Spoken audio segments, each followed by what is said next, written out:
Tere, mina olen Jaanika ja olen Tallinna linnatranspordis töötanud bussijuhina juba 6 kuud. Tervist, mina olen Ander ja tulin kursustele siia 13 aastat tagasi suvel ja sügisest alustasin tööd. Et siis 13 aastat siin, siis oli küll TAK, aga firma on sisuliselt sama, nüüd on DLT.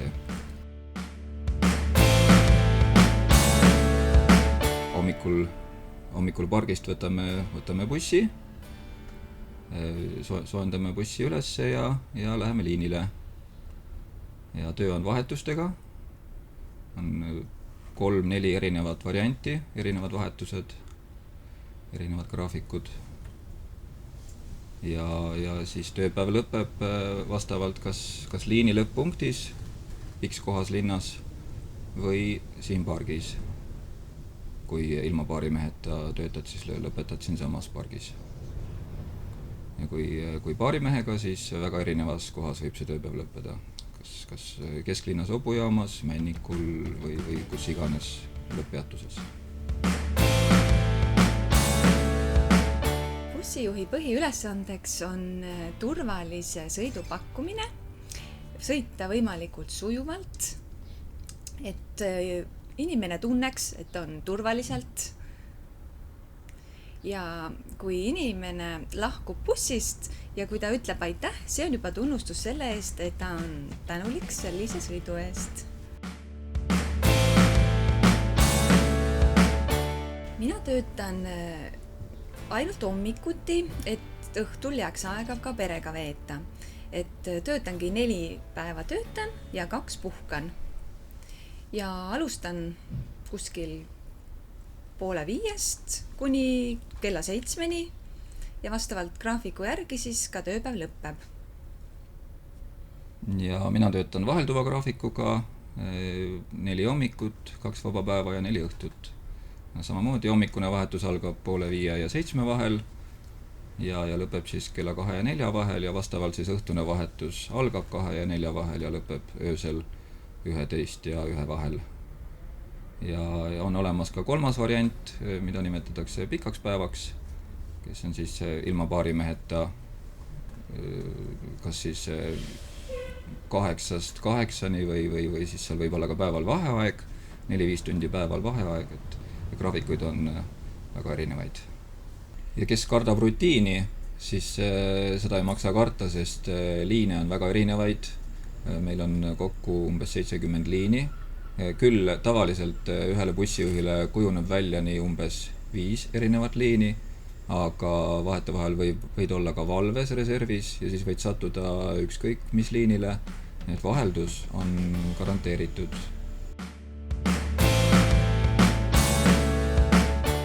Hommikusest vahetusest rääkides paljud inimesed imestavad, et kuidas sa jaksad ärgata kell 4 või vahel ka 3:30, aga tegelikult see ei olegi nii hull, sest sa saad ka ju varem vabaks, kui tavaline inimene 8-tunnise tööpäevaga vabaneb tavaliselt 5 paiku, siis meie juba 2-3 paiku tavaliselt oleme hommikusest vahetuses priid. Samal ajal ka seda hommikust tööle tulemist, näiteks mina kasutan enda äratamiseks seda 2-kilomeetrist jalutust. Ma elan siin bussipargi lähedal.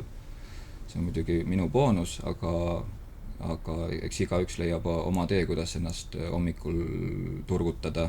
Ja hommikul vara või siis ka mõne jaoks on hilja öösel töötamine tundub raske. Nende aegade eelis on see, et liiklus on mitu korda hõredam ja puudub igasugune pingeliikluses, erinevalt siis tipptunnist, kui on ikkagi oluliselt tihedam kogu liiklus. Mina tööle tulles alustasin kohe sellise nii-öelda suhteliselt uue meetodiga Tallinnas, et mulle meeldis hakata inimesi eestuksest tulijaid tervitama ja mahaminejatele ka midagi kena soovida. Ja tundus, et see enamikele reisijatele meeldib, et on tulnud väga palju sellist positiivset vastukaja, juba päris esimestel aastatel tuli päris palju selliseid kirju, et see on nagu Euroopas on harjutud sellega, aga Tallinnas Tallinnas neid juhte ei ole nii palju, kui võib-olla tahetakse. Et siis endal see tööpäev veereb hoopis hõlpsamini, hoiad sellega endal tuju üleval, kui sa saad selle reisijate positiivset vastukaja vastu. Ja töörõõm on niimoodi loomulik. Bussijuht peab kindlasti olema rahulik, stabiilne, enesekindel.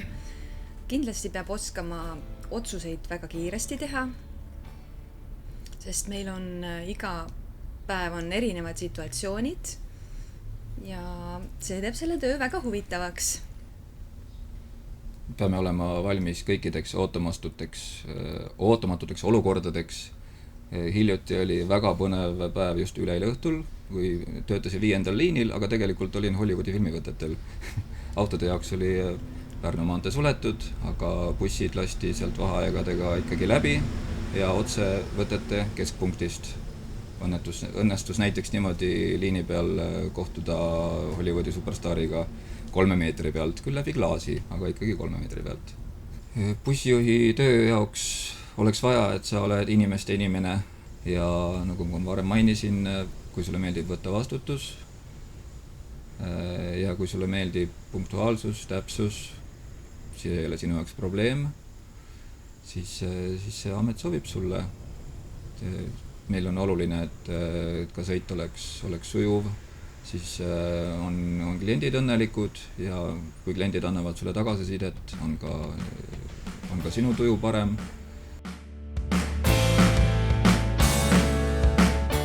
Keeli läheb natuke ikka vaja, sest turiste liigub Tallinnas väga palju, aga muidugi sõltub liinidest. Mõnel liinil on neid rohkem, teisel vähem, aga elementaarsel suhtlustasandil vene keel ja inglise keel kulub ära. Aga väga pikka juttu võõrkeeles tavaliselt ei tule rääkida. Seda kartma ei pea.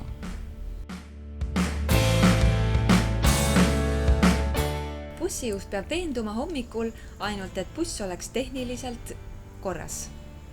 See tähendab lihtsalt, et vaadata, kas õli ja jahutusvedelik on ikka bussil olemas. Aga muude probleemidega tegeleb töökoda ja väga suur osa bussidest on ikkagi veel garantii all, millega tegelevad siis esindused. Rooli taga me oleme küll üksinda, aga kolleegide poolt on oodata väga suurt abi.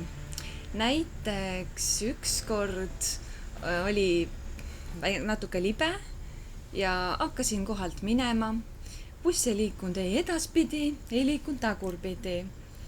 Lihtsalt libe ja ratas ei hakka ringi liikuma. Kedagi läheduses ka ei olnud. Ja siis korraga sõitis sinna kõrvale veel üks bussijuht. Jooksin talle kohe oma muret kurtma ja ta tuli ja lükkas üksinda bussi ja oligi jälle päev päästetud. Et kolleegidelt võib alati abi loota. Ja meil on ka väga erinevad bussitüübid ja vahel juhtud võõra bussitüübi peale, millega pole ammu sõitnud, unustad mõne nupu ära, siis kõige lihtsam moodus on otsida selle tüübi bussijuht lõpppeatusest ja ta ikka oskab sind aidata.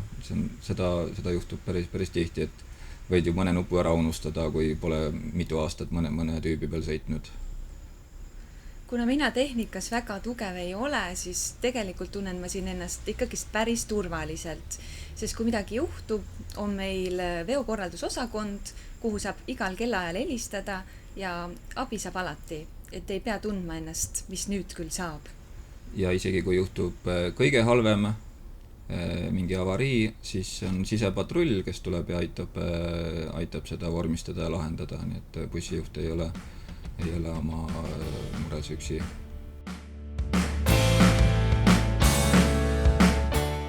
Ettevõtte poolt on meil töörõivad.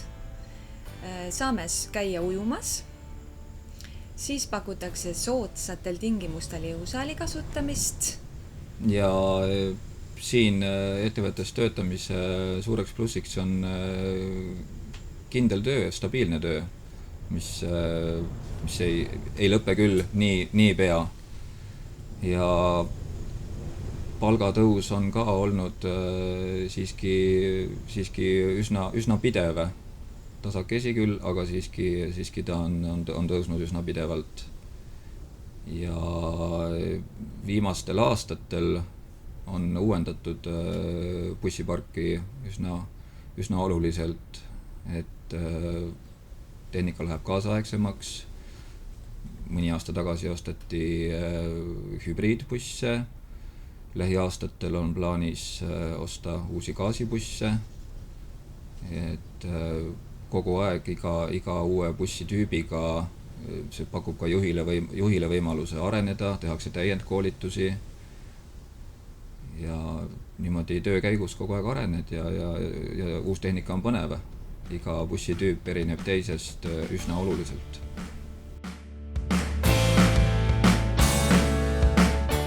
Ma ei oleks iial arvanud, et minust bussijuht saab, aga kuna ma olen alati avatud igasugustele uutele väljakutsetele, siis mõtlesin, et miks mitte proovida. Lubade saamiseks läks mul 2,5 kuud, siis oligi aeg hakata strasöörima. Strasöörimine on 120 tundi ja peale seda saabki juba iseseisvalt tööle alustada. Bussijuhtidel on kohustuslik kutsetunnistus ametiõpe. See läbitakse 5-7 aasta tagant ja seda siis meil korraldab siin ettevõte ise, et me ei pea selleks ise kuskile minema ega ise otsima ja maksma. Ja kui tuleb uus bussitüüp, siis korraldatakse igale bussitüübile ka siis vastav tehas, vastava tehase esindaja korraldab täiendkoolituse.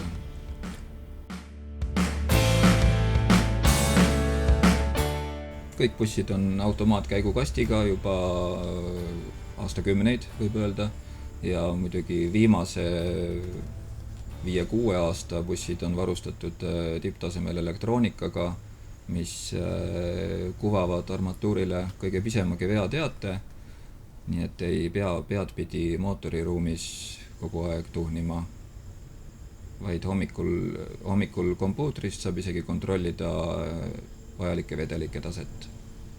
Alates aastast 2011 on väga suurt tähelepanu pööratud ka heitgaasidele, et siis soetati esimesed Euro 5 nõudele bussid ja siis juba mõni aasta hiljem tulid Euro 6 mootoritega, mille heitgaasid on siis veel puhtamad ja viimased uued bussid on ka hübriidbussid, millel me mingisugune umbes 1/5 kogu sõitmise osast kasutame ainult elektrimootorit. Seal muidugi väga suurt rolli mängib sõidustiil, aga siiski paigalt võttes suitsu ei tule, mis on üsna oluline ja ka mürataset, et ka mürareostust linnas vähendab see.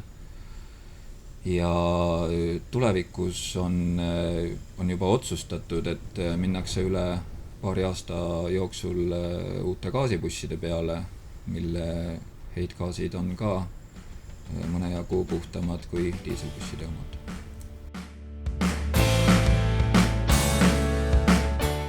Ma ei oleks iial arvanud, et see töö on nii huvitav ja mitmekülgne.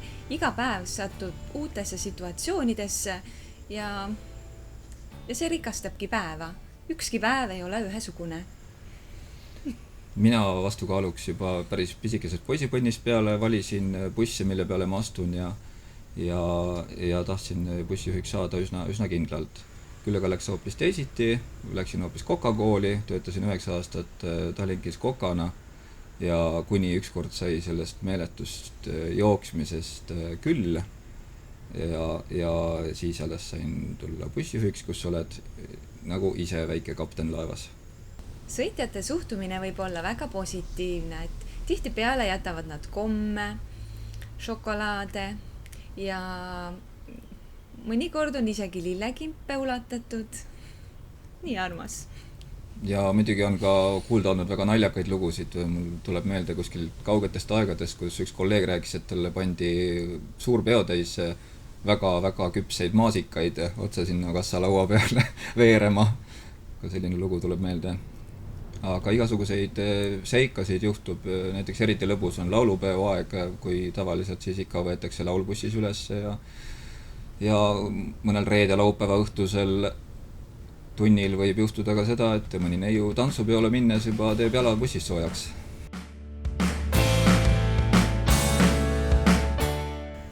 Hirmu ei ole vaja kindlasti tunda, tuleb kõik lihtsalt omal nahal järgi proovida. Ja päris kogemused tulevad niikuinii töö käigus. Kõike korraga ei peagi õppima, seda ei nõua mitte keegi. Alguses on mondad vaid kategooria, ametikoolituse, siis on pikk stažeerimise aeg erinevate juhtidega, iga juht jagab erinevaid näpunäiteid ja siis küll töö käigus õpid edasi.